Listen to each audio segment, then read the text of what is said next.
Hello everyone and welcome to the new week. It's Monday the 9th of November and this is episode 94 of the Meet the Farmers podcast with me, Ben Eagle. Before we go over to the main feature interview for this week, let's take a look at some news stories.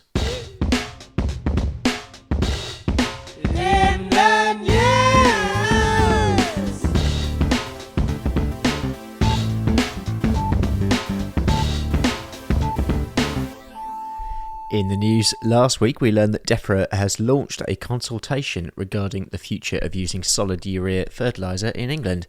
The government has committed to reducing ammonia emissions by 16% on 2005 levels by 2030, but at the current rate they will miss that target, so greater work has to be done, and the cuts have to come from somewhere. Agriculture currently contributes 87% of all ammonia emissions, and clearly something needs to be done, but there has been dismay from some farmers regarding the potential ban, given the relative affordability of solid urea when compared with ammonium nitrate. The consultation is open for 12 weeks, closing on the 26th of January. The US election has been in the news, of course, and whilst the final result still isn't known at the time of recording this podcast, although it's looking increasingly likely that Biden will edge to victory, it's pretty clear that American small city and rural voters tended to back Trump in the election, around 54% of them, whereas urban and suburban voters mostly opted for Joe Biden. And finally, farmers are being urged to be on the lookout for potential fly tipping over the next few weeks as the second lockdown begins to bite. DEFRA guidance is that household waste recycling centres should remain open where possible, but it is expected that many might shut their doors. Farming organisations are reminding farmers to keep gates locked and to remain vigilant. And that is the news for now.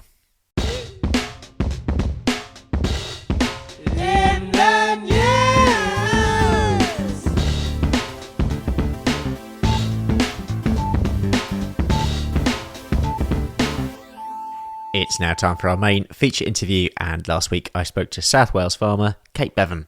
It's Farmer Focus.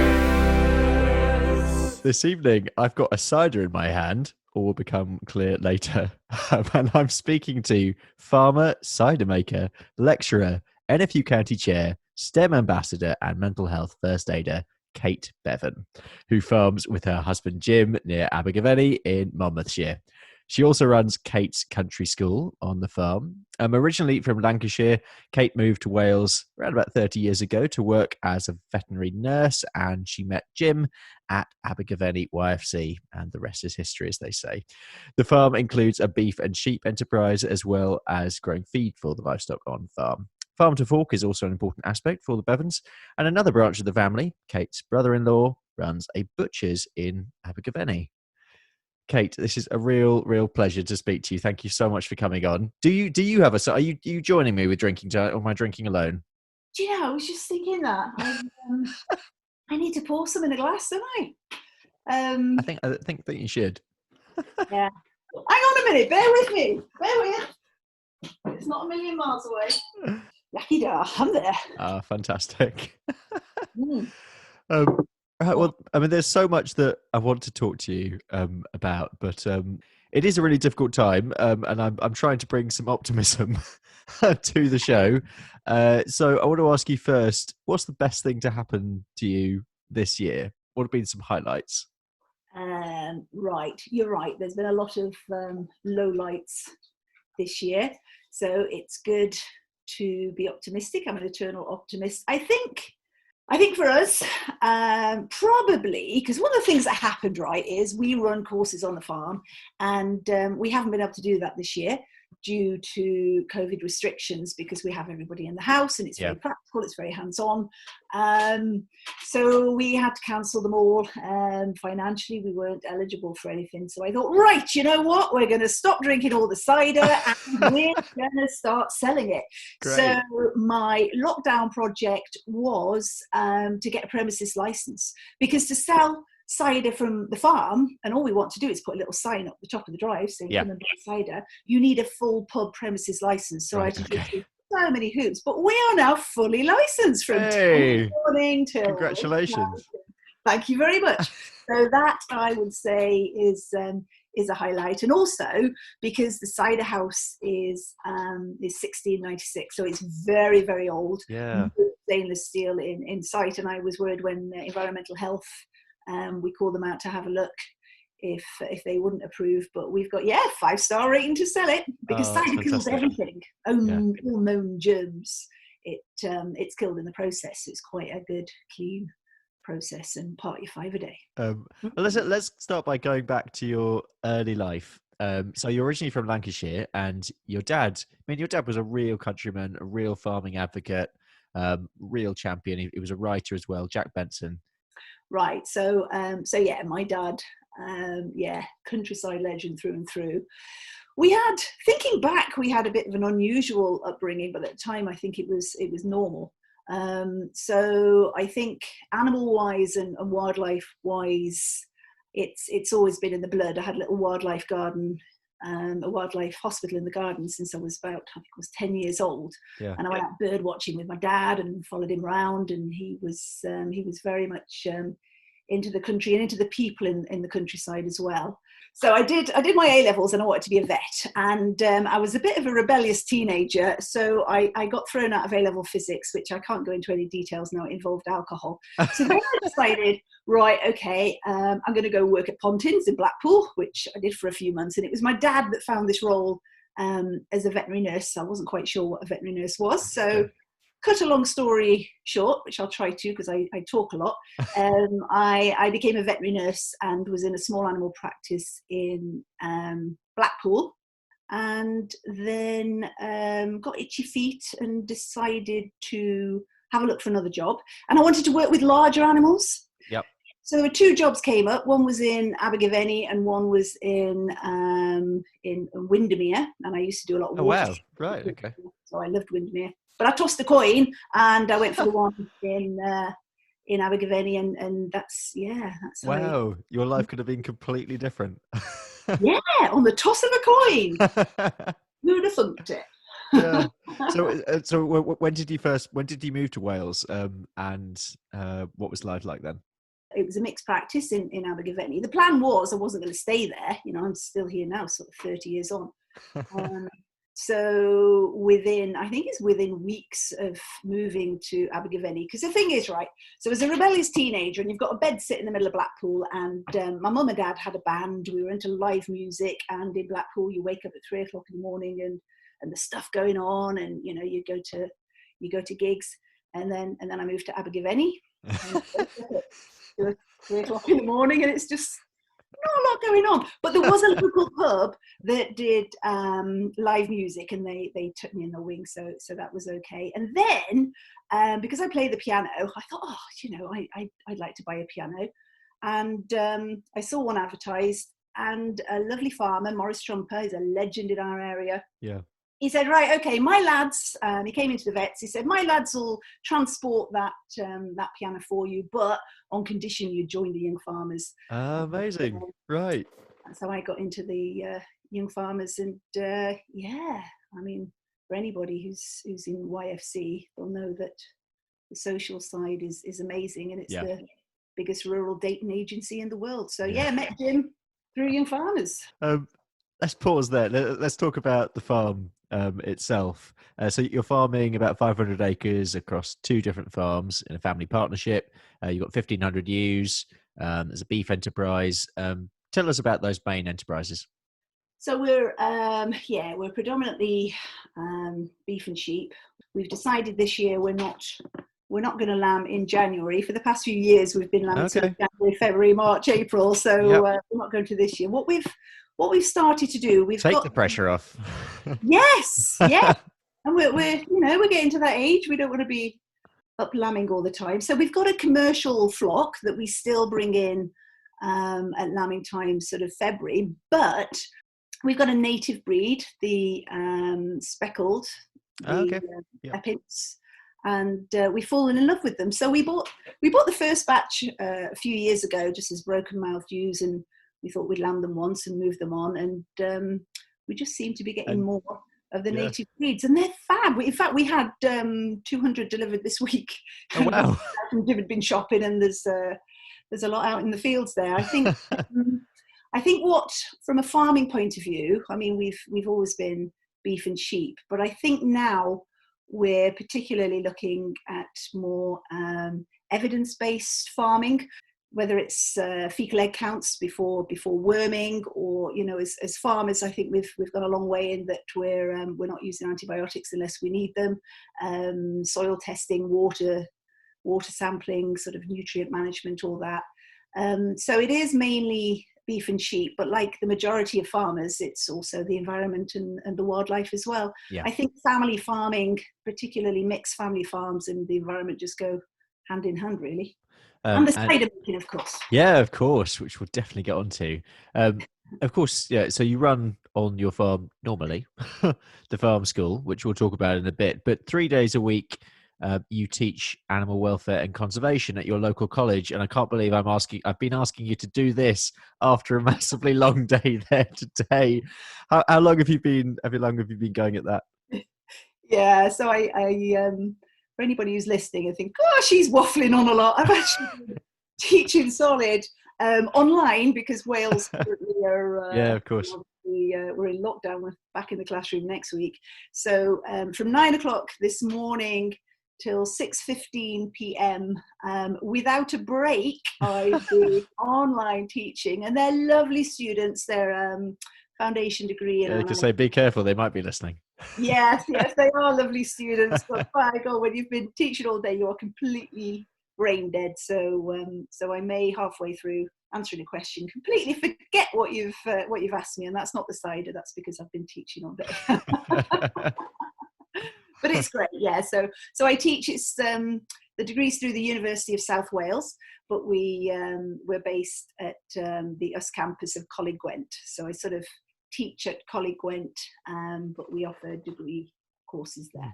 How did you get into the teaching? That's a very good question. If you'd have asked me if I was going to be a teacher, I'd have said, no way. So I moved to Abergavenny, to the mixed practice there, met Jim, realised I was going to have to stay in the area. Actually, I got offered a job in North America, vet nursing there. Oh, really? Wow. Unfortunately, had a motorbike accident. I'm a bit of a motorbike freak. Okay. And they wouldn't let me in for some sort of medical insurance. So I ended up, strangely, at Chester Zoo. I was a vet nurse up at Chester Zoo. And then it was while I was up at Chester Zoo and Jim was still down here, we were looking for local jobs. And I became the assistant farm manager at Green Meadow Community Farm in Cumbrain. We were just opening it at the time. It was a new project. Okay. And it was 180 acres, open to the public. On good days, we'd have 1,500 visitors a day. But lots of small kids coming in. I was in my wellies all day talking to people. Brilliant job. But we had a lot of students coming from the college on placement. And somebody came over and said, oh, we're starting this new animal management course. We're looking for a lecturer. I went, nah, I don't want to do that. But yeah, it was my dad, actually, the legend that is my dad, who was also teaching at the time at teaching creative writing at a prison. And he said, you know, there's really good holidays when you... and of course, me and Jim were we just got married as well. It was all a bit thinking about children. So anyway, went for it, got the job, and I'm still there. Yeah. I mean, what's already coming across, and we haven't nearly gone into any of the details of some of the other things you do, but you were a real doer, and you've done a lot, and you do a lot. What is it that really drives you? Cider. Hopefully not all the time. I've never been anybody for. I don't like not doing anything. I'm a bit of a busy bee. And to be perfectly honest, if I wasn't kept busy, I'd probably get into serious mischief.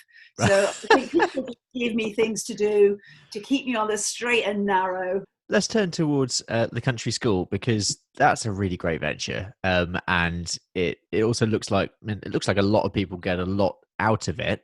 When and why did you decide to start it on the farm? We were thinking of different diversification ideas, and obviously the resources we've got here are fab. And because I was teaching as well and combining our qualifications, it seemed the obvious thing to do. Yeah. Because I thought, well, if we're going to run courses, we've got to have bona fide qualifications and just make sure we're qualified to do it. And I was studying for a master's at the time in environmental conservation, and we had to pause the idea.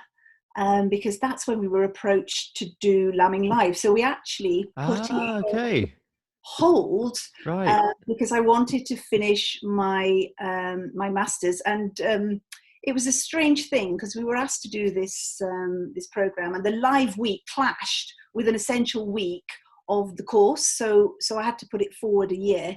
Um, so cut a long story short, we put it off for a year while we were doing the program, but it was the best thing we did, because when we finally opened up the country school, people knew who we were. So I Yeah, think of from our point course. of view, it Really, really worked helped. really, really well. I think from the country school point of view, we didn't know how it would work.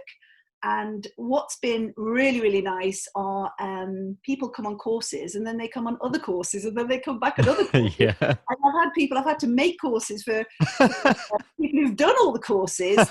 We've made some amazing Fantastic. friends. I mean, I think we enjoy it too much, really. It's just fantastic. And yeah, people just keep on coming back. I like to think it's the apple crumble, but probably not. It's and every course, it doesn't matter whether you're shearing, whether it's a wildlife course, whether it's a lambing course, whether it's a cider making course, you always end up in the classroom with cider. Yeah, Just, of course. um, Yeah. Speaking of which, I mean, so there has been cider making of some kind happening on your farm for 400 years or so, which I find is absolutely amazing. Yeah, 1696. In fact, I've been filling in a form this week because we've only just got the license to sell it. We have been making it for a long time, but we just drink it and give it away. And they were asking because of, I think we've got to do some branding and get a label. And what's really nice is we can say it was established in 1696. Amazing. Brilliant. Yeah, so as you mentioned, you're no stranger to the screen, and you've appeared on shows like The One Show, and of course you've done Lambing Live. How did Lambing Live come about? Do you know, we've been quite fortunate. So what happened was, I was just home from college. I think it was the end of August. I think we just started back, and had a phone call, and it was from a lovely bloke that's now a really good friend, who said the BBC are looking to do a live broadcast from a farm over 5 days, and it's going to be lambing, and it involves Kate Humble, and they're looking at farms around the UK, and somebody had put our names forward. I'm not quite sure who. We had a bit of a chat, and we said, yeah, you know, we'll chat further. And the next day they turned up, two of them with a camera, and we just sat around the kitchen table and had a natter. We worked a bit with the sheep, and they filmed it, and Yeah. then we didn't hear anything more. And then a week or two later, they said, "Oh, you've been." I think they looked at 80 farms, and they said, "Oh, Wow. you're in the final, whatever it was." And we were Yeah. like, "Oh God, we better find out what this is."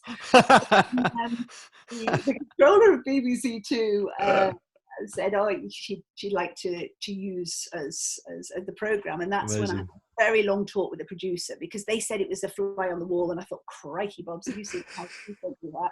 We haven't even got curtains." And then when we asked more about it, and it was an evolving process. We were lucky because we were the first one, so nobody really knew what the format was going Yeah. to be.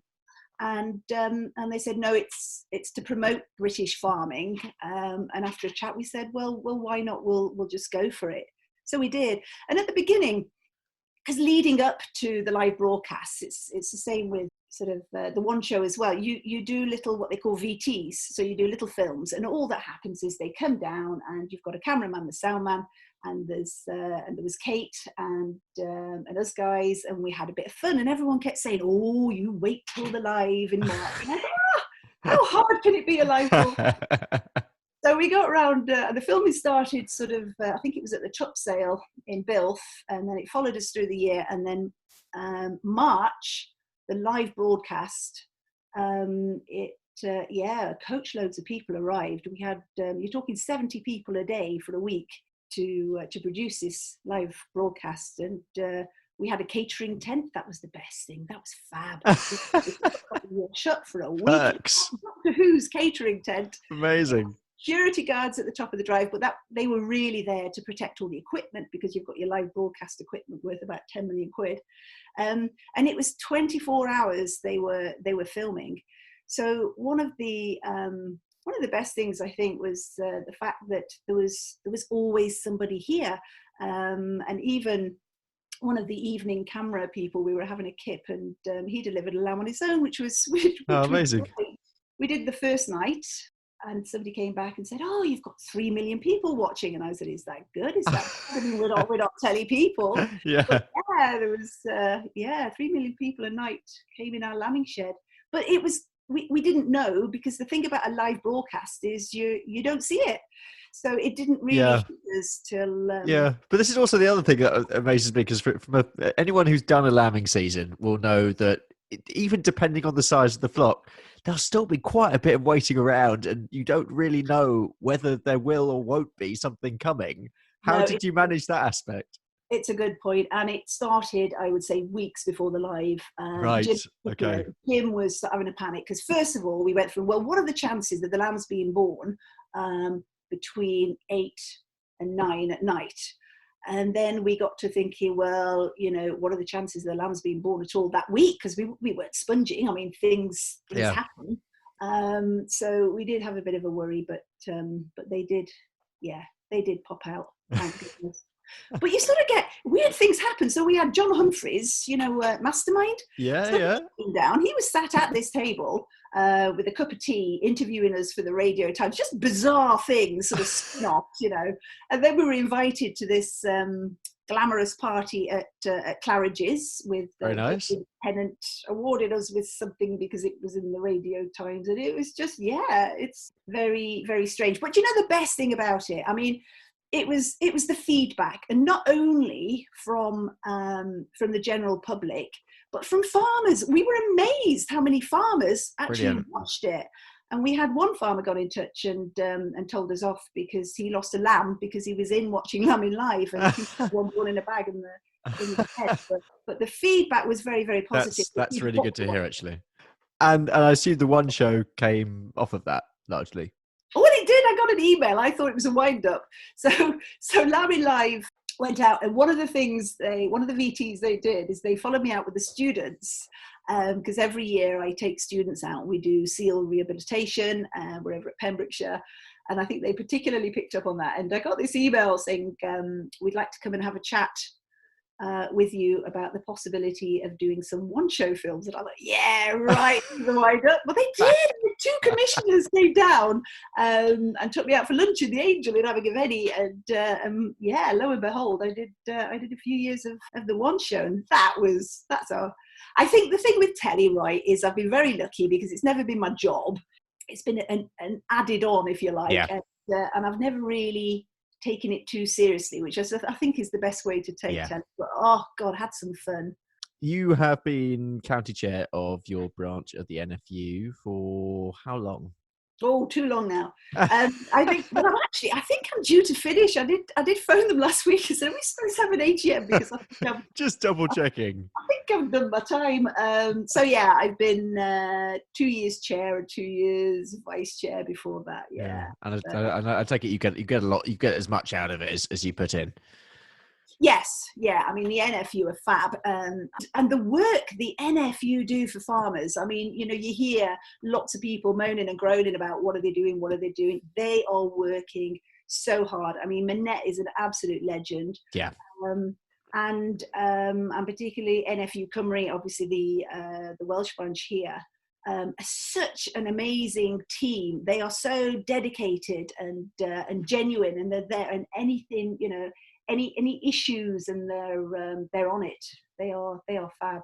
It's been a pleasure being chair. It's been a challenging time being chair because obviously with the Brexit scenario and now the pandemic and everything else. But it's an amazing organisation, and I recommend all farmers get involved. And any young farmers out there, particularly student farmers, you get free membership. You get so much out of it.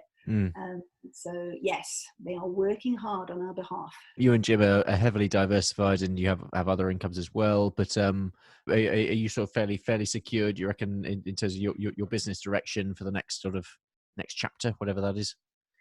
Yeah, I think.